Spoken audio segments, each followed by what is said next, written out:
by UFC light heavyweight Ovince Saint Preux. Our first question goes to Gabriel Gonzalez with Gateside Press.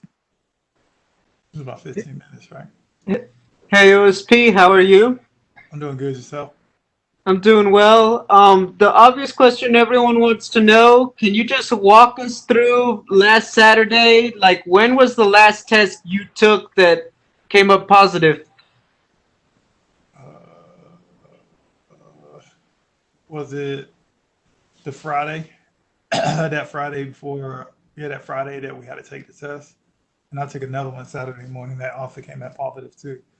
But I think when I knew there was a possibility of that happening just because of the whole COVID, I guess range where you can have COVID. Some people have it, a few weeks. Some people have it several months. So I knew there was a possibility of that happening. But um, took a test this past weekend, it came back negative. Took another one when I got here and it came back negative too. So pretty pleased. Plus last week, did my antibodies and that came back positive, which is a good thing. I mean, I can't transmit any COVID. I mean, look, fight week is stressful enough. You were going back down to 205 and making the weight again. I mean, can you just talk about that added feeling? I'd be stressed like crazy thinking that could happen. I mean, what was it like for you? I mean, that's the thing. Is just like I wasn't too stressed about it or whatnot. Things happen. Things go. It's out of my control. The thing about it is being stressed out. For me, being stressed out is me trying to figure out a way to deal with something. Me trying to figure out to make it benefit me, and I don't need to worry about that. That's me trying to control the situation. The last thing I want to try to control something I have no control over. So my whole attitude is mainly that of effort. So whatever happens, happens. If I fight, I fight. If I don't, I don't. I know I'm eventually going to fight. Still in good shape. Weight cut was easy. This weight cut is going fantastic. So that was my whole mentality. Just effort. Whatever happens, happens. Can I ask, how have your tests been looking this week? Been looking great actually. So I got one more on Friday, and my mentality is that of I got through Tuesday, Friday come around, which is tomorrow, and take my test. Wait till Saturday morning. If I get a phone call, that mean I know what that means. If I don't get a phone call, I'm good to go. So either way, my mentality is still going to be that of effort. I mean, you're a big athlete for 205. Is there any struggle with making that weight twice in 1 week? Well, it's not 1 week; it's 2 weeks. So they wanted me to fight last weekend. I was like, nah, that's not going to happen. Just because typically, the fight was Saturday. I done the carb load, had my sodiums back in me, and typically around that time is when I'm water loading. And I was like, no, you're gonna have to give me another week, or we can do a catch fight.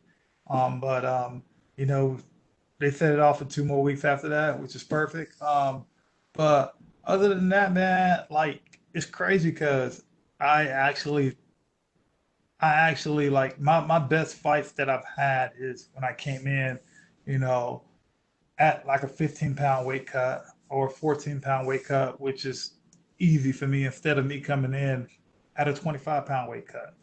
And when I come in at those 25-pound weight cut, I can feel the effects in a fight. So this time around, I made sure my weight stayed low. I think I was under 225 pretty much the whole month of August. And the last few weeks I was jumping back and forth between 221, 222. Even when I got here Tuesday, I was like right at 220. So that's 14 pounds. And now I only have 5 pounds to lose, and I'm not hurting at all.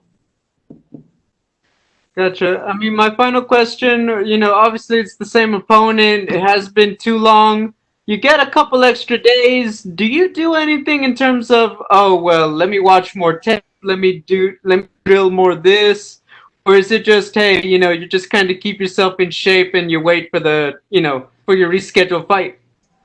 I mean, just it's not even keeping myself in shape. It's just maintaining. That's my biggest thing is maintaining.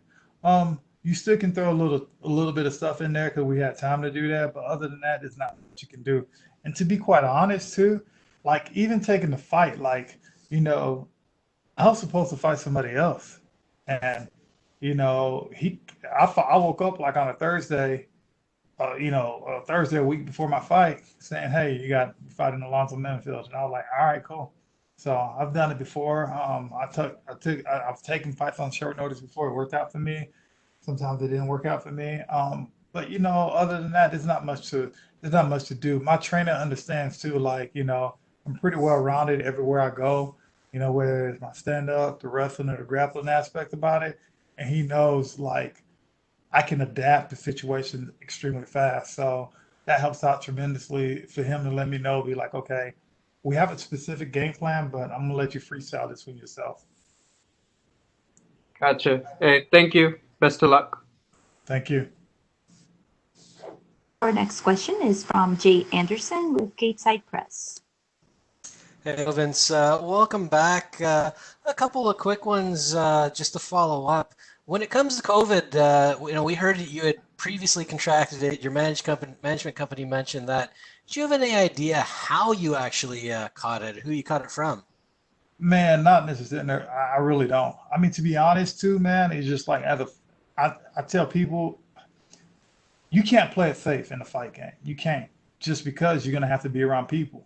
If you got a fight coming up, either you're gonna tiptoe on the eggshells and try to play it safe and be like, oh, I don't want to catch COVID, or you're just gonna be out there. Again, my mentality was that of effort, just because.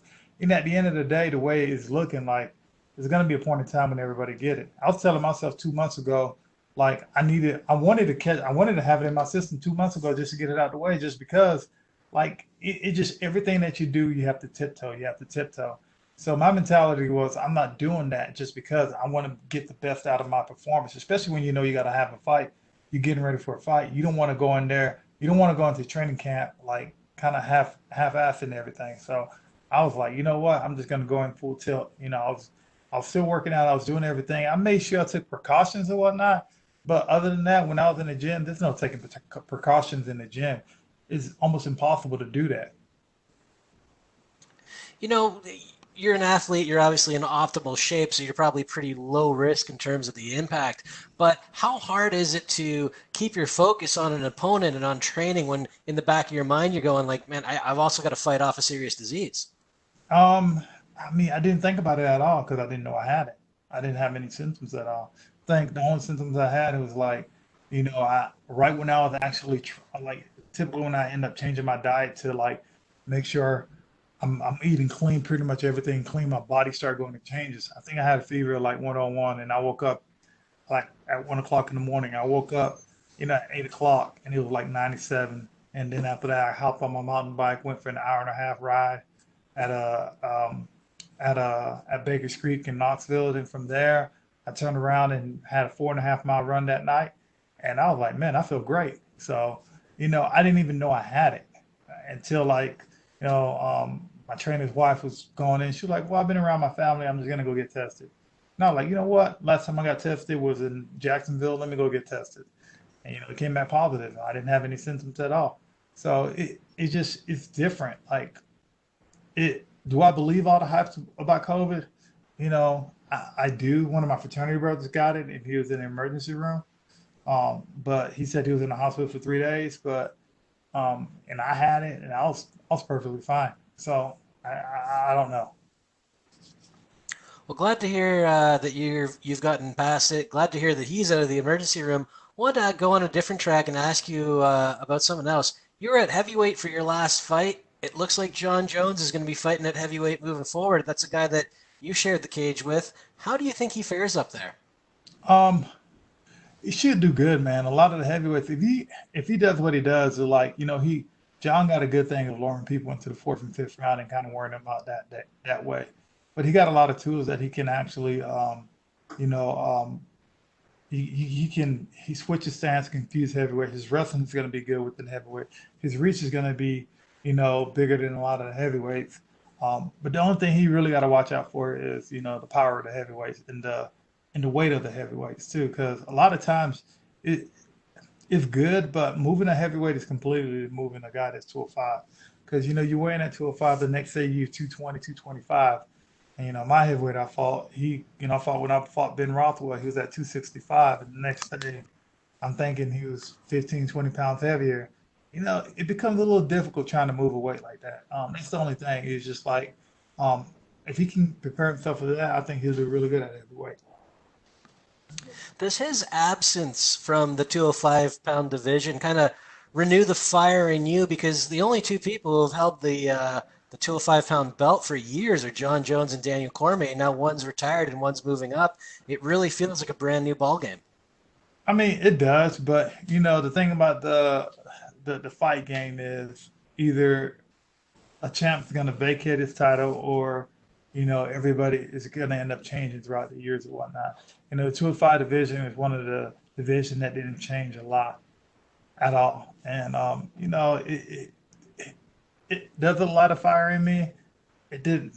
My thing is I'm doing the same thing I always kept on doing, one fight at a time until I get to that number one spot. And last one for me, obviously the title fight is booked. Jan Blachowicz and Dominic Reyes. Who do you see walking away with the belt? It's hard, man, because Jan Blachowicz has a good right hand, but Dominique, he's a really good counter fighter, and he stays on his wheels a lot. So, I think I might have Dominic Reyes, edging this out. All right. Well, looking forward to your own fight this week, and thanks very much for your time. Thank you. That's all we have for you today, Ovince. Thank you. Thank you. Hey guys, this is Praveen the Boss. Thanks for watching our video. Click on the subscribe button to catch all the latest videos from MMA India Show and MMAindia.com. Thanks. Cheers.